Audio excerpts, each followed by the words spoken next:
becomes very enthusiastic himself, and he inspires others also in Krishna consciousness. So thank you very much, Udayananda Prabhu, for coming and bringing Arjun Kumar also here. I would like to say something. Hare Krishna, is it on? Yes. Hare Bol?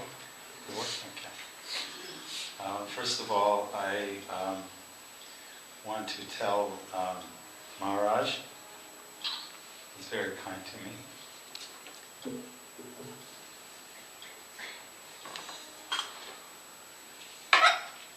I have something in my throat.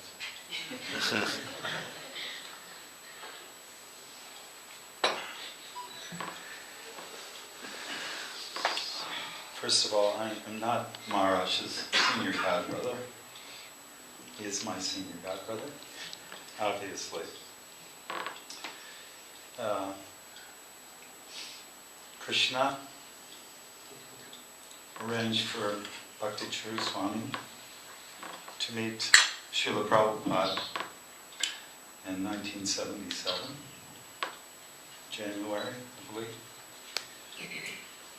And within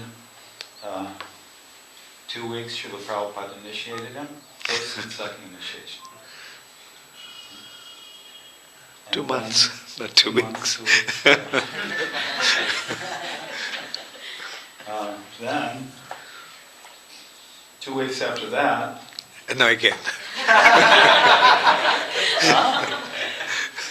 It was about 2.5 months. Okay, it's like 2 weeks. When you're with Maharaj, time goes really fast, so it's hard to distinguish 2 weeks, 2 months. But Prabhupada gave him sannyas. Never in the history of our movement has Prabhupada ever done that. And they were, certain people were complaining, Srila Prabhupada, you can't do this, he's a new man. Prabhupada said, don't think he's a new man. So, Maharaj has been following this process many, many lifetimes. Not many lifetimes, but there is no question this is Maharaj's last lifetime. Hare Krishna. And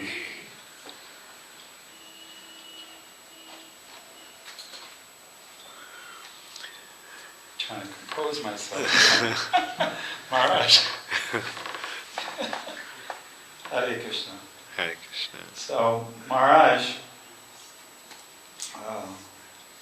he's always been an extraordinary godbrother. I first saw and met Maharaj in 1977 in Sri Vrindavan Dham. And so,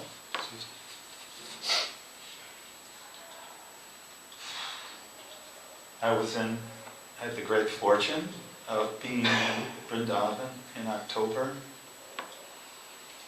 and November of 1977. Of course, we all know what that means.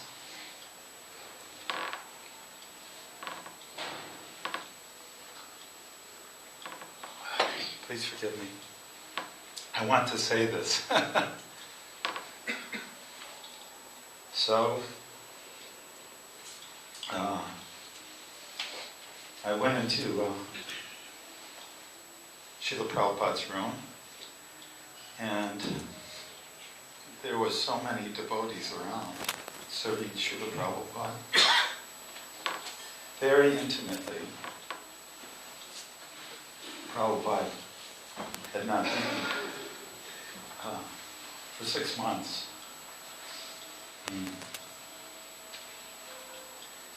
But the devotees were just serving every need of Srila Prabhupada. And there was one devotee that stood out in my heart, in my mind, and that was Bhakti Chud Maharaj. He was so paka in everything he did, his movements, Everything is service. He was bringing Prabhupada to this and that, whatever Prabhupada needed. And I was just amazed of how wonderful he was serving Srila Prabhupada. And I was thinking, who is this sannyasi? I've never seen him before. But Prabhupada was very, very intimate with Maharaj. And Maharaj was very, very handsome. And I thought, there's no way he's going to stay sannyasi.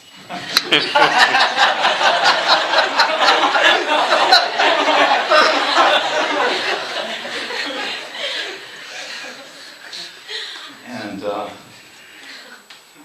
but he had a special thing about him.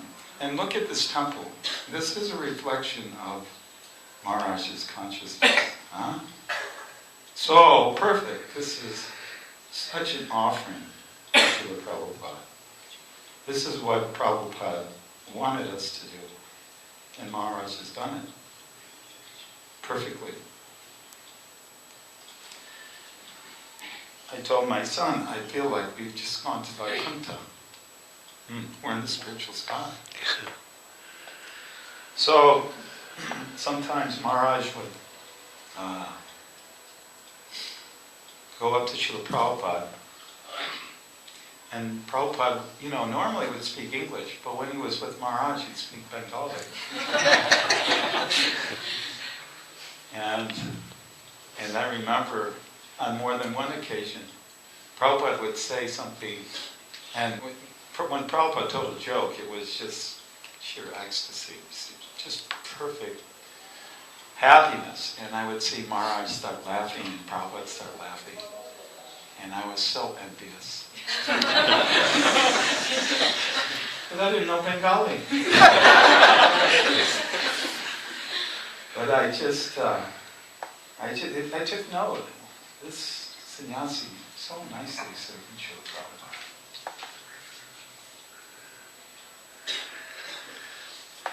So, thank you. Then.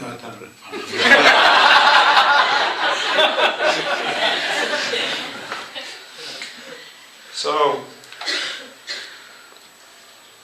I'm going to do a few of these.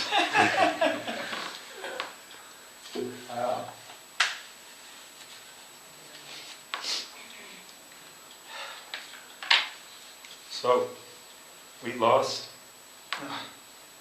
our Srila Prabhupada.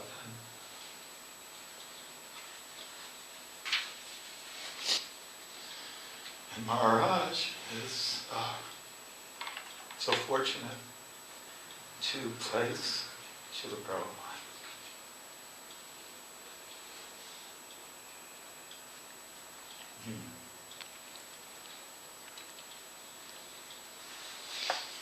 Srila Prabhupada ki Jai. Jagat Guru Srila Prabhupada ki Jai. But anyways, let me just finish. I won't talk about that. What I'll talk about is that Maharaj has always done so much for Srila Prabhupada since that time. In such a first-class way, such a perfect way of disciple. And so, I may have joined before Maharaj, but he is my only god brother. And he's very kind. He's always protected me.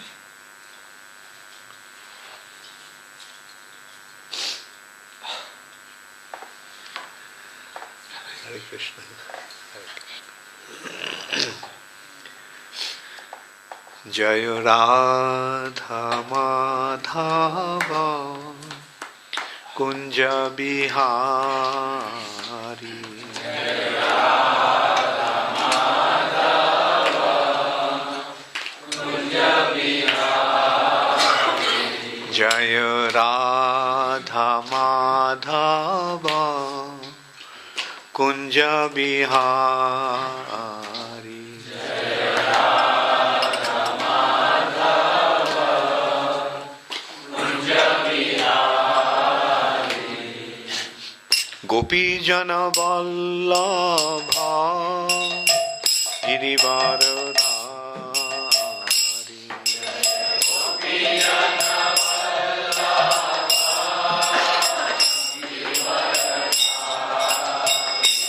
Jaya Gopijana Vallabha Girivaradhari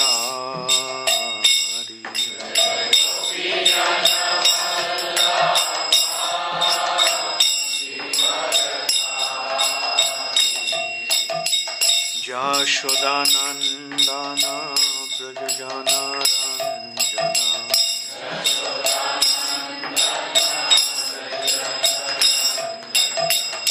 Jashodanandana Brajajana Ranjana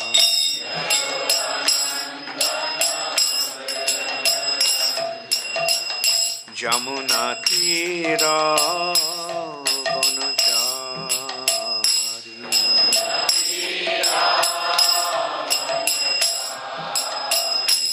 Jamuna Tira Vanachari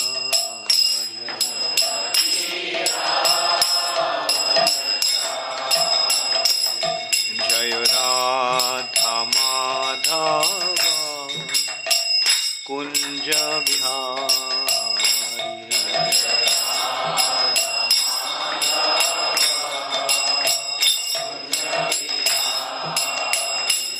Jaya Radha Madhava Kunja Bihari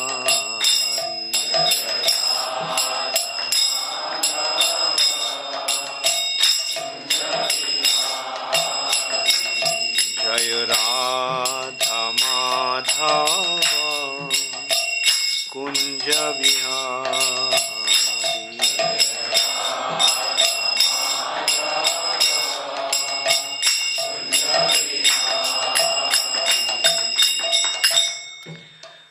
Jai Om Vishnupad Paramahansa Paribrajacacharya Ashtutara Shatu Shri Srimad Abhay Charanara Bindu Bhakti Vedanta Swami Prabhupada Ki Jai Ananta Koti Vaishnav Vrinda Ki Jai Namacharya Shila Haridas Thakur Ki Jai Prem Se Kaho Shri Krishna Chaitanya Prabhu Nityananda Shri Advaita Gadadhar Shivasadi Gaur Bhakta Vrinda Ki Jai Shri Shri Radha Krishna Gop Gopinath Shyam Kunda Radha Kunda Giri Govardhan Ki Jai Shri Vrindavan Dham Ki Jai Shri Mathura Dham Ki Jai Shri Jagannath Puri Dham Ki Jai Shri Mayapur Navadvip Dham Ki Jai Ganga Mai Ki Jai Jamuna Mai Ki Jai Bhakti Devi Ki Jai Tulasi Maharani Ki Jai Harinam Sankirtan Ki Jai Shamaveto Bhakta Vrinda Ki Jai Gaur Premanande Hari Hari Bo. All glories to the assembled devotees. All glories to the assembled devotees. All glories to the assembled devotees. All glories to Sri Guru and Sri Gaurango. All glories to Srila Prabhupada.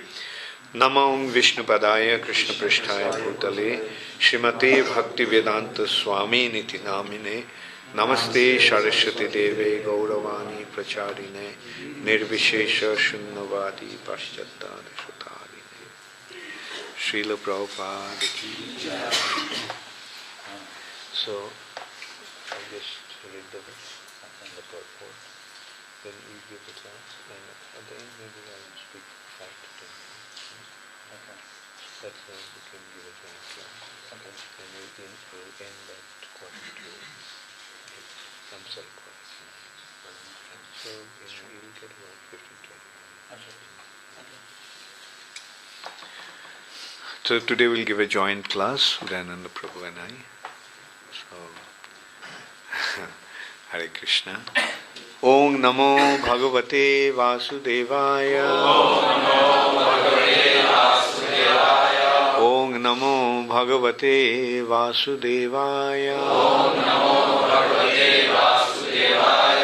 Om Namo Bhagavate Vasudevaya. Bhagavatam, 3rd Canto, 26th Chapter, Text 36. This chapter is entitled as The Fundamental Principles of Material Nature. Text 36. Mridutvam Kathinatvam Cha Shaitam Ushnatam Eva Cha Etat Sparshasya Sparshvatang Tanmatratang Nabhashvataha Mridutang Kathinatang Cha Shaitam Ushnatam Eva Cha Etat Sparshasya Sparshatvam Tanmatratam Nabhasvataha Mridutvam Kathinatvam Cha Shaitam Ushnatam Eva Cha Etat Sparshasya Sparshvatvam Tanmatratyang Nabhashvataha Mridutvam Kathinatvam Cha Shaitam Ushnatam Eva Cha Etat Sparshasya Sparshvatvam Tanmatratyang Nabhashvataha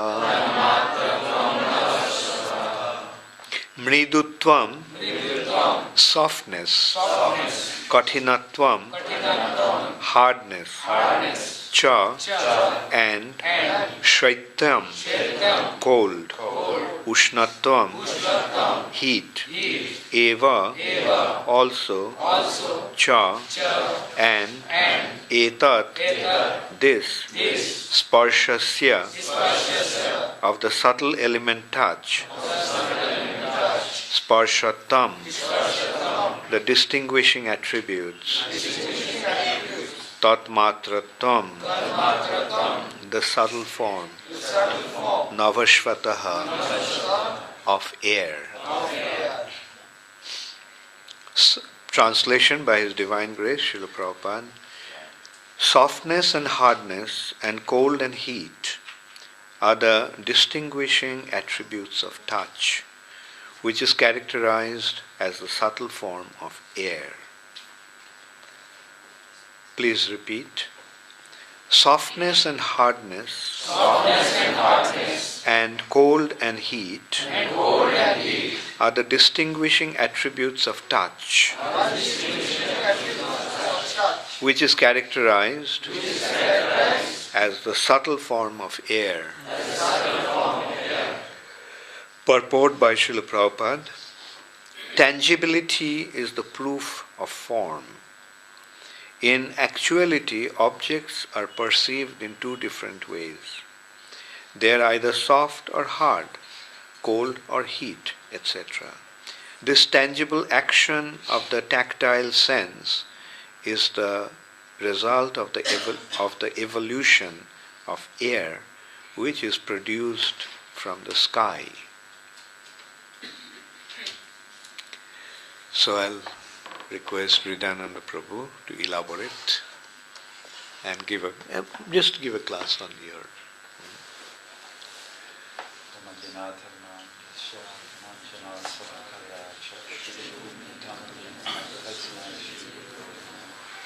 I was born in the darkness of ignorance. My spiritual master opened my eyes with the torchlight of knowledge. I offer my respectful obeisances at his lotus feet. Namo Om Vishnu Padaya Krishna Prasaya Bhutale Srimate Bhaktivedanta Swami Nityanamani Namaste Saraswati Devi Gauravani Pracharine Nirvisesha Srimad Bhakti. So, Srimad Bhagavatam is called Amala Purana. It is a spotless Purana because everything about the Srimad Bhagavatam is a glorification of the Supreme Personality of Godhead. Now, this particular Srimad Bhagavatam deals with so many different aspects. It deals with Leela of Krishna and Radha and Ramchandra and Nrsimhadev and Varaha, but it also deals with how the material energy was created and how it comes into being. So, this is actual science that scientists are not actually in tune with.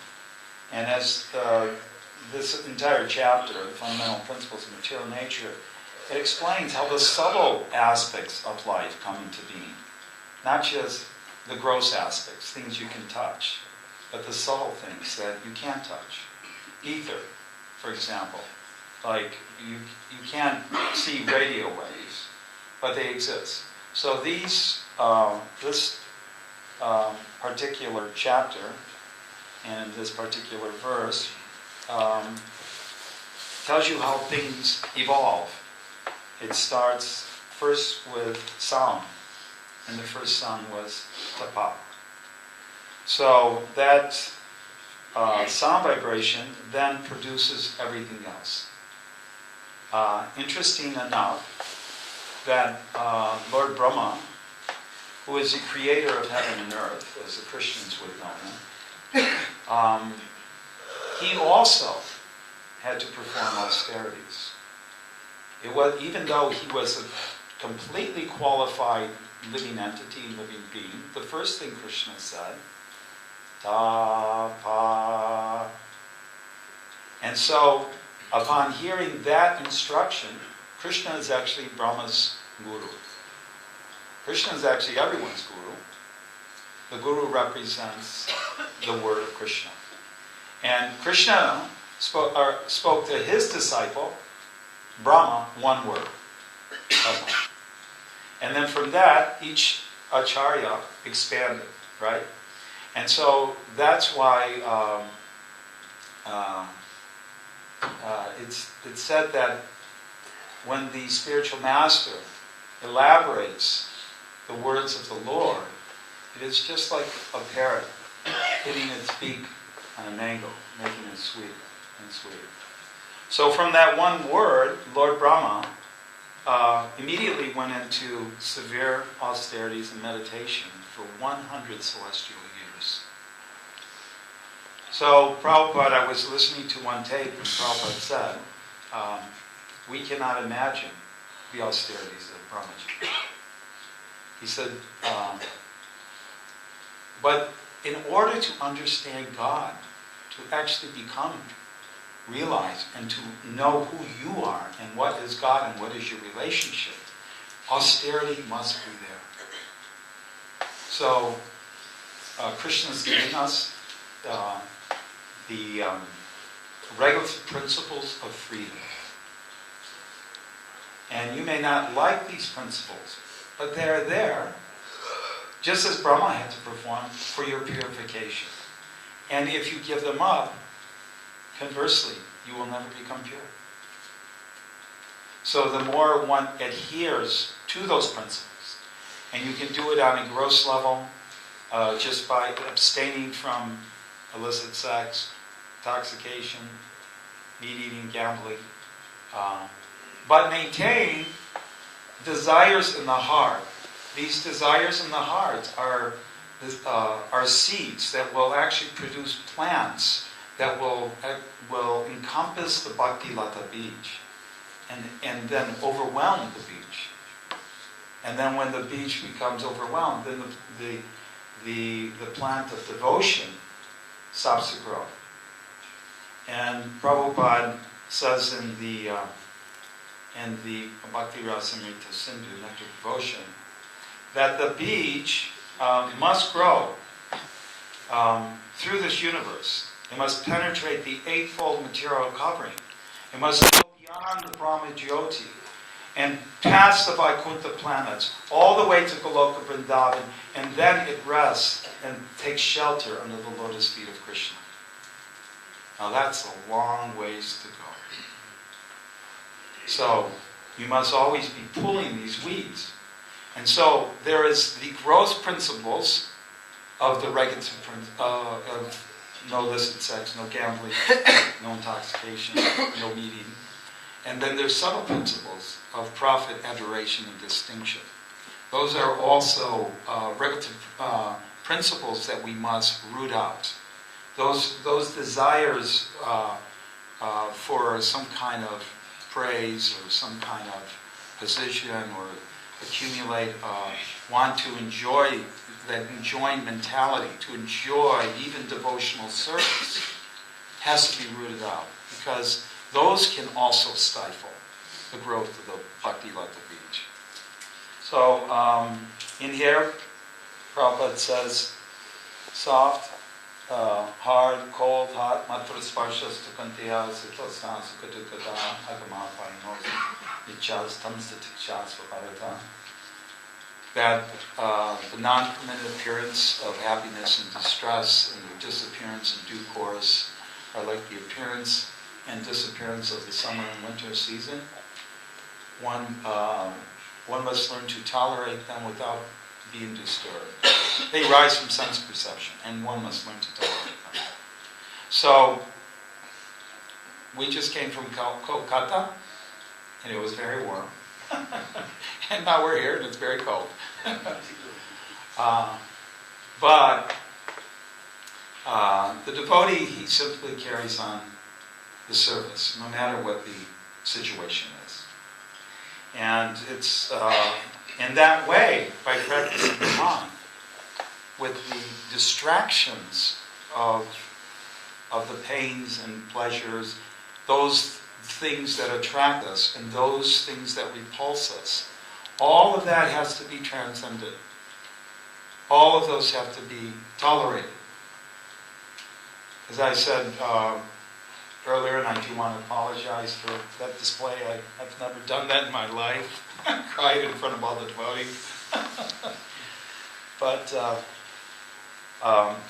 Prabhupada one time said, during that period, you might remember this, Maharaj, he says, I'm practically proving that life does not come from a bag of bones. Were you there? Am I right about that? Anyhow, Prabhupada tolerated so much. I mean, it's inconceivable the tapasya he performed. And he crossed the ocean on the Jaladuta. My son and I actually were in Calcutta, and we went to the pier where the Jaladuta left.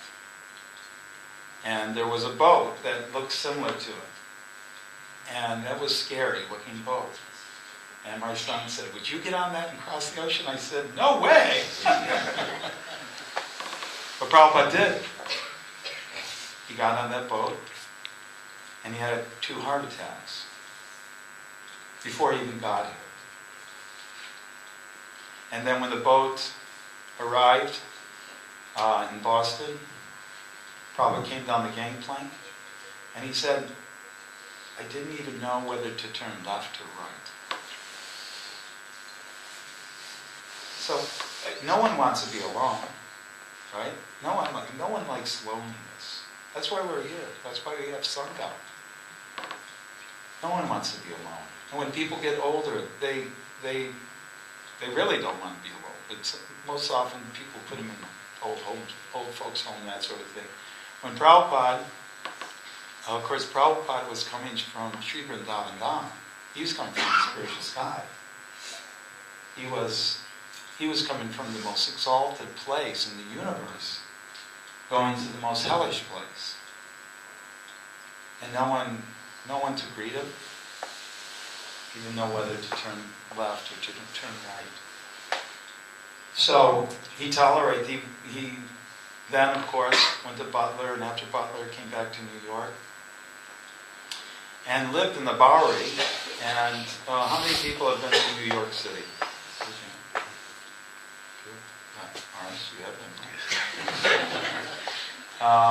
New York City is a very hellish place. It's just filled with anxiety.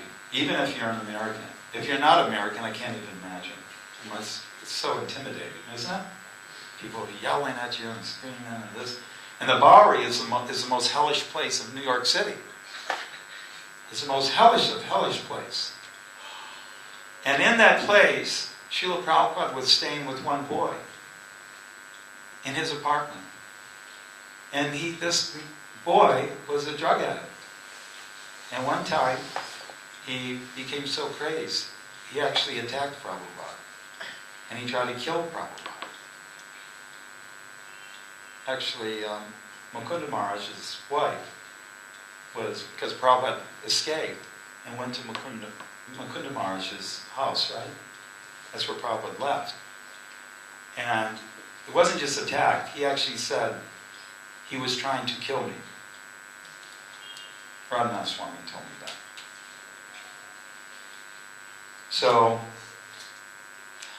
if I went to a country and I was going to go to that country to help those people, and when I got there, they put me in the most worst place, the squalor of the city, and on top of it, they try to kill me, I would want to leave in like a heartbeat.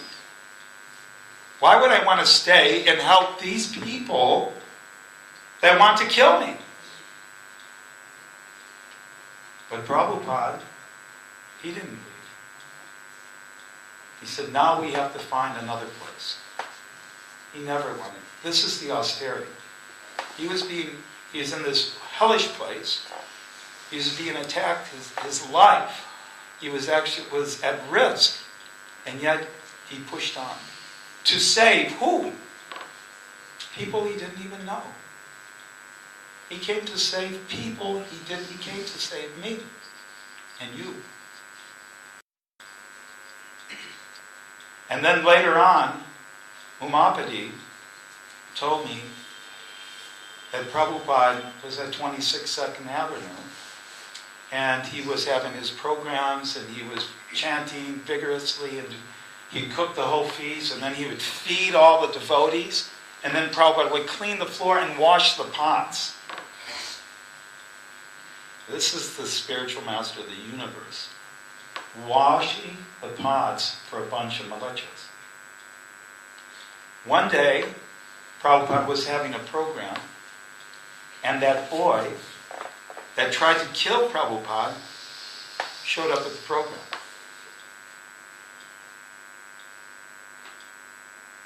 And he was chanting with the other devotees. Now, I don't know about you, but if someone came to my house they tried to kill me before, right? What was Prabhupada's response? He actually said to the devotees, "Oh, did you see? He came." Whatever, what was his name? David Allen. David, yeah. Did you see? David was here. He came, and I think he's making advancement in Krishna consciousness. Prabhupada said that. Can you imagine? That's the austerities of Prabhupada performed. For people who wanted to kill him. So then, Prabhupada just constantly amazed. When I went into, he went to San Francisco, and then he went back to, and then he opened this temple, and then he opened this farm project, and he opened this school, and he's writing these books, and he's just working. This is all after the age of 70. It's inconceivable. Maharaj, we're getting near 70, huh? That's when Prabhupada started. Now I'm already like, oh no. Hey, Arjuna, you do the work now. That's what Prabhupada was doing. And I'll tell you, when I went to Vrindavan in 1977, I was with the temple president, Govardhan, of Detroit. I was a Sankirtan leader there. And as soon as we got into Vrindavan, we got into our room, and Prabhupada somehow or other knew that we had arrived. And within 5 minutes, someone knocked on the door and said, Prabhupada wants to see you. We wanted to see, Govardhan. He was a temple, obviously some insignificant brahmachari. And I said, can I go too? And he said, yeah, come on. So we went in and we went around through Prabhupada's library, and then you'd go through Prabhupada's courtyard, right? And Tamal Krishna Maharaj, he stopped us. Because I hadn't seen Prabhupada in about 7 or 8 months. And so he said, I want to stop you and prepare you to see Prabhupada. So he said, when you see Prabhupada, don't cry. That's the first thing he said. And we're like, what? Why? And he says, because Prabhupada doesn't look like he used to look. He said, and he hasn't eaten, and he's just very thin, and we don't want him to see us cry and cause pain to him. Maharaj was concerned. And he said, also, don't say anything negative. He said, just try to encourage Srila Prabhupada. Say something encouraging, only good words like that. So we said, okay, all right. So okay, come on. And he took us through, and we went around Prabhupada's bed to the foot of his bed, and we offered our obeisances. And then we stood up and we saw Prabhupada in his bed, and Govardhan took his chadar and covered his head and started to cry.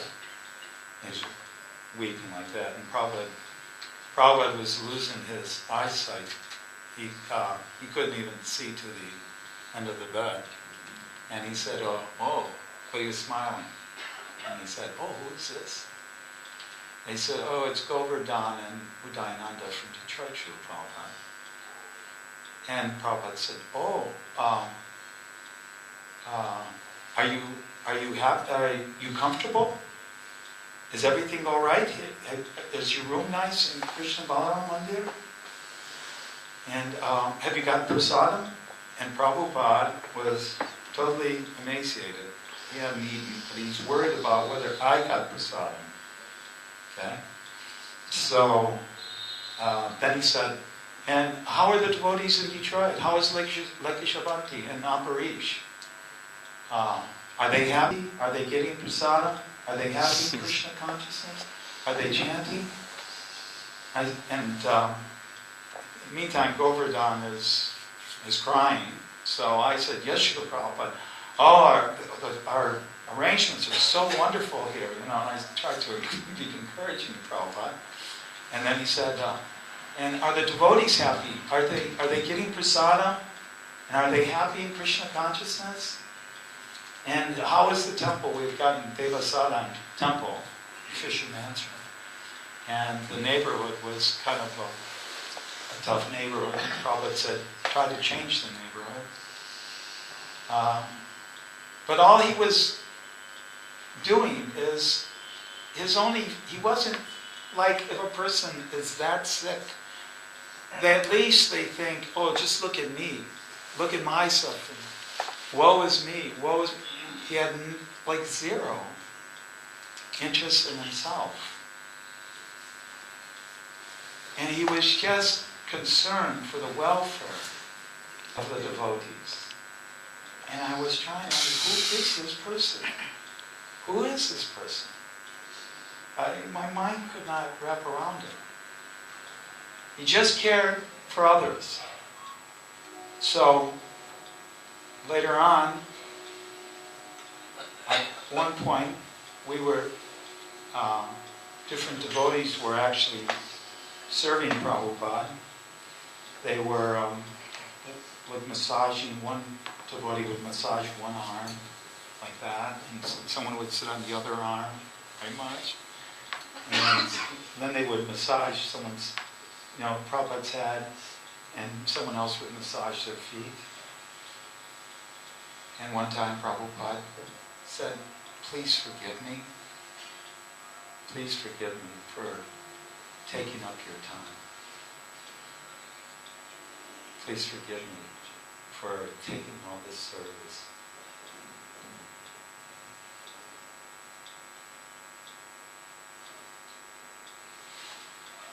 That's Mahabhagavad.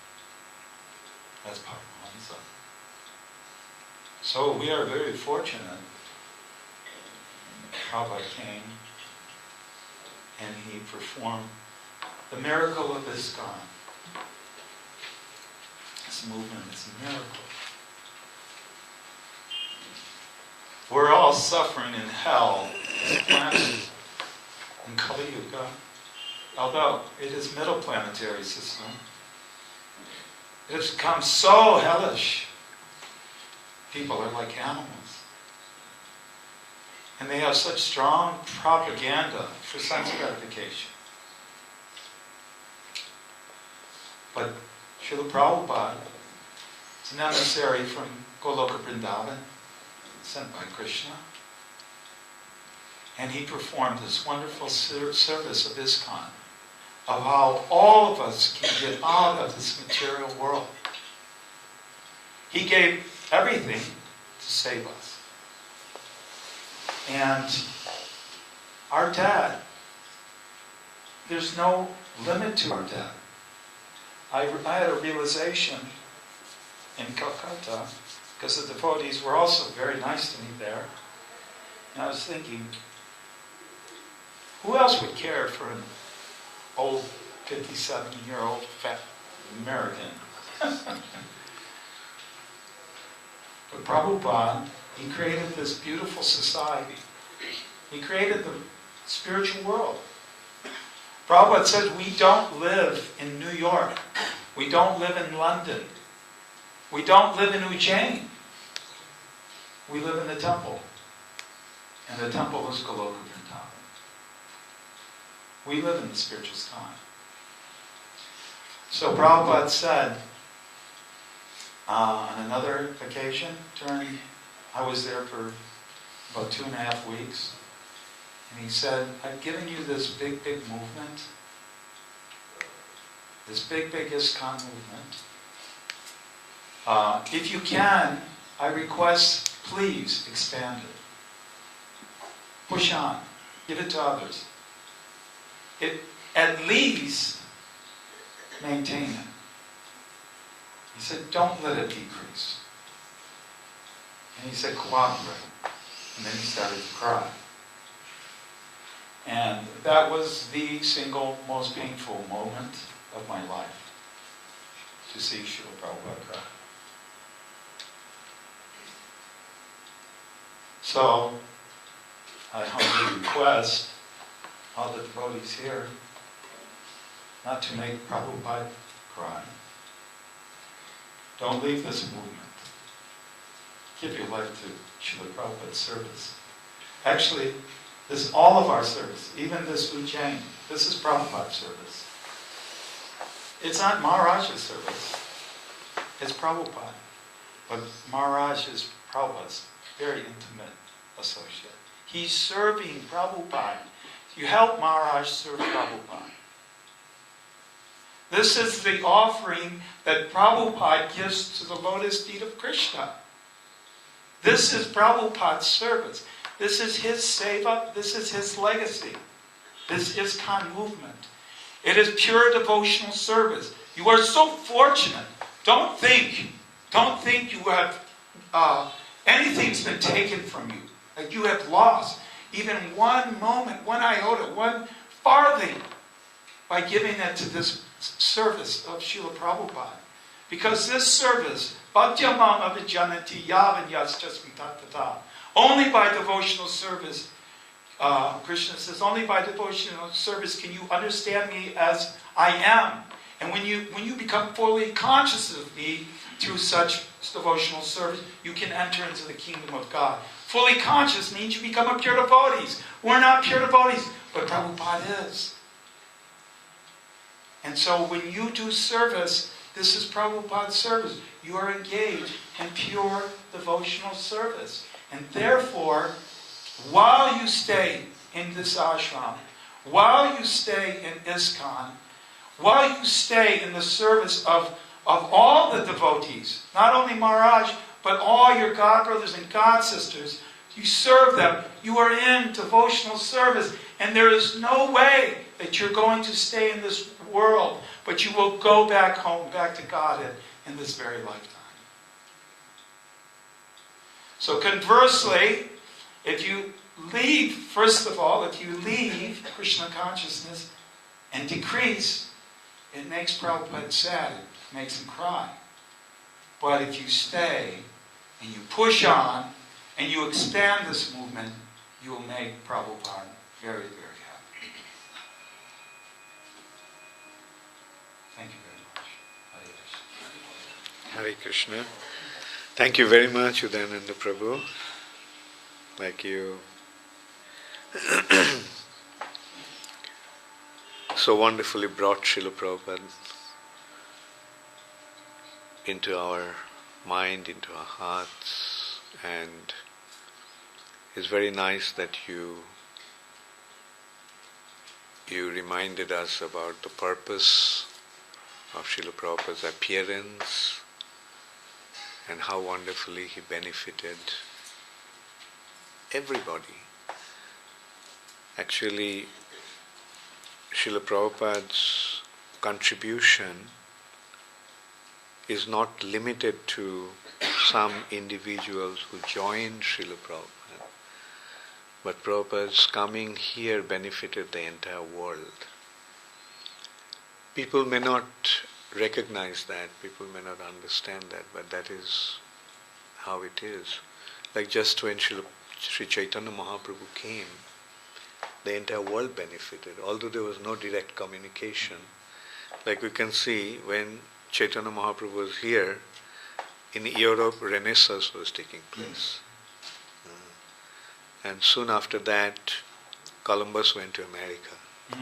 Not America, he thought he found India. Yeah. Like, in a similar way, when a personality like Srila Prabhupada comes, it creates the auspiciousness all over. Those who are fortunate, they get the direct benefit. Those who are not that fortunate, they get indirect benefit. And it's very wonderful that you pointed that out. And we are seeing that gradually it is happening. Like today, all over the world we see a very intense spiritual awareness is taking place. And it's all due to Srila Prabhupada's appearance. Srila Prabhupada came, Srila Prabhupada went to America about 45 years ago, and the result is taking place now. Like so much awareness of yoga, so much awareness for vegetarianism, and all these things are happening is because due to Srila Prabhupada's appearance. And also another important thing is that what Srila Prabhupada did is inconceivable. The way he went to America was inconceivable. As you said, like in a broken ship practically. It was a cargo ship. Like to travel in a cargo ship, to travel by ship itself is difficult. The water voyage is very difficult. Those who have taken it, they know, like first few days you become they call it seasickness. You vomit, because the boat is rocking and you're in the water, there is something that's very, very unusual. And then Srila Prabhupada was in a cargo ship that moves very slow. And the comfort there is practically nil. Like you just cooped up in a small little cabin. And then getting the heart attack. At the age of 70, I was listening to one boy, somebody was telling me that someone was preaching to a person who knew about ISKCON, who knew about Srila Prabhupada. And that person was quite old. And this boy was speaking about Srila Prabhupada to him. And that man told that boy that actually you don't know Srila Prabhupada. Then he felt little offended, like he is the devotee, he's read Srila Prabhupada's books, He read Prabhupada Lilamrita, he heard about Prabhupada from so many devotees, and this man, who is a karmi, apparently, he is saying that you don't know Srila Prabhupada. And then finally that man said that you do not know what it is to be 70-year-old. Unless you become 70, you don't know what it is to be 70. And at that age that Srila Prabhupada went to America and what he did is inconceivable. And so Srila Prabhupada did it for all of us. Although we may not directly receive the benefit, although we are not many of you are not present when Srila Prabhupada was on the planet, or present or had the good fortune of seeing Srila Prabhupada, but you are actually deriving the benefit of Srila Prabhupada's being here. That you are here is the effect of Srila Prabhupada's being here. If Prabhupada didn't come, you wouldn't have been here. This temple is here because Prabhupada was here. If Prabhupada didn't come, this temple wouldn't have been here. And so all these wonderful facilities, all the wonderful arrangements that Srila Prabhupada made to spread Krishna consciousness will continue like waves. It just starts in a small way at one place, but then it spreads. And generally, the wave, when it spreads, its intensity subsides. But this wave, the more it spreads, its intensity will become